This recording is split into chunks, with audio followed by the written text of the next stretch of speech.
Hey, good morning, everybody, and welcome to What's Hot on the Open. We're going to take a look at all of the action here on the U.S. markets live on MarketStream.live. My name is Joseph Cusick from the Cusick Group, securities offered by MoneyBlock. Let's take a look at the market action. The jobs report, which is much anticipated not only here in the United States but globally, is out, and it reaffirmed the ADP number that we had earlier this week. Employment is hot. As a matter of fact, the non-farm payrolls came out well above expectations at around 243,000.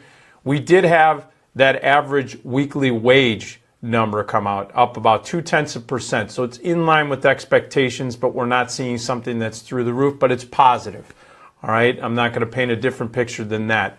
So the data really sets the table next week for the FOMC to say, hey, guess what? We're raising rates. And as a matter of fact, if you're going to take a look at a couple things, first of all, the Dow Jones trading up 50. Now, I would anticipate right now, and we're taking a look at the chart, this is a weekly chart on the Dow Jones.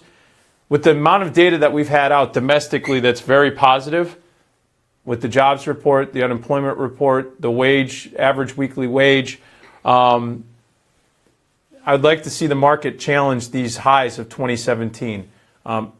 With the Dow Jones up 50, we're not seeing that right now. There's a little bit of a breather here, and I think that makes sense. Now we're starting to look not only at the economic data, but we're going to start looking at what are the other catalysts, because this market has gone far and fast. Technicians would call this overbought area. I'm looking at this as a rational, fundamental, technical, and I'm an options trader, and I'm saying we need to have a challenge or an area where a pullback would be healthy, especially if we can get into this area right around here at 20,000. You're going to hear everybody talking about 21,000 after the job report on the Dow Jones, but we need to get some sort of catalyst other than the data that's really kind of already been priced in. Taking a look at the S&P 500, we're seeing that that's up about 0.3% right now, 8 points at 2372.90. Again, nice trajectory, but on a weekly basis, trying to get up where it opened earlier this week, still hasn't gotten to that point. So we're still off of the highs for the week, but again, positive, especially after the action that we saw yesterday. Taking a look at the NASDAQ, you're seeing the NASDAQ trading at 5383.20, up 19. And again, this is firmly in the green, and tech has been really strong this week. Tech has been the silver lining, the strength in the market, and it continues. As a matter of fact, it's going to look like it's going to challenge its highs for the week and could be challenging its highs for 2017. Tech right now is the leader in the market. But what we really want to see leadership, especially after the action that we've seen, is in the small caps. This, as I have been saying all week, is the canary in the coal mine. The Russell 2000 for the week is trading on almost its worst levels. We're getting back into areas that we haven't seen since the beginning of 2017 and the end of 2016. This is where I get a little concerned. Why I get concerned? We've seen some great domestic numbers come out.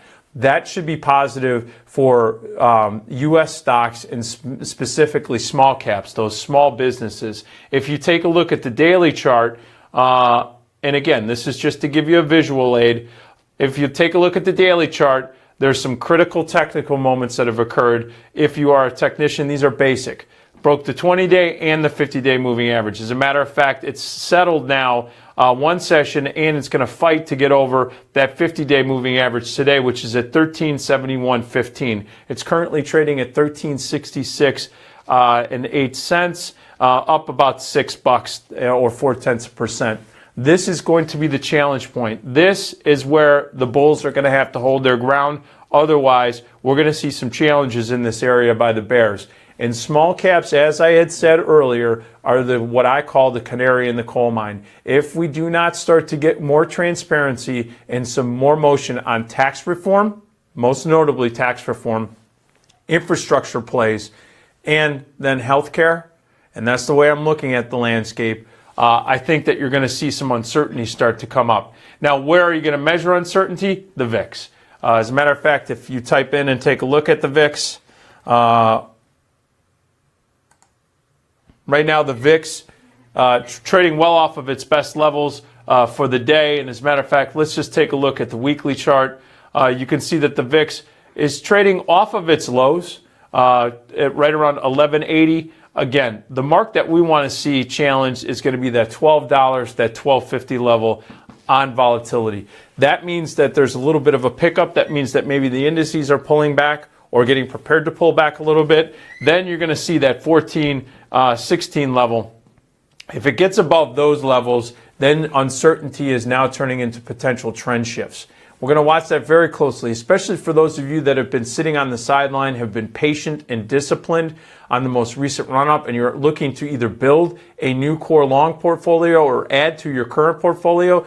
That is going to be a signal when you see volatility pop that you need to get ready to potentially add to those positions. And we'll talk more about that here at MarketStream.live. A couple other things that we want to take a look at is the bond markets. You currently are seeing that right now the bond markets, taking a look at the 10-year on a weekly basis, they're coming off of their lows. So you're seeing bond prices come up, yields are going to be pulling off. Let's watch and see if that actually starts to impact financials. The bonds were getting beat up pretty good yesterday. You see that the 30-year bond also up about right around 830 seconds right now.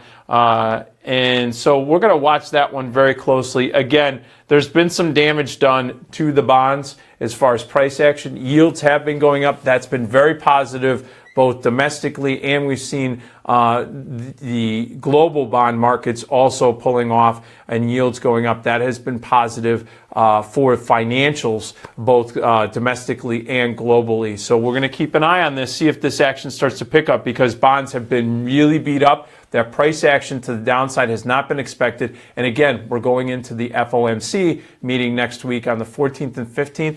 That's going to start heating up the bond markets. We want to keep an eye on this very closely. All right, folks, that's it for What's Hot on the Open. We will be back this afternoon and we'll be taking a look at Tech Talk. We'll also bring a new strategy approach.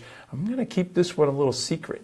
You'll have to tune in at this afternoon, and then we'll close up with the closing bell. We'll see you here at MarketStream.live.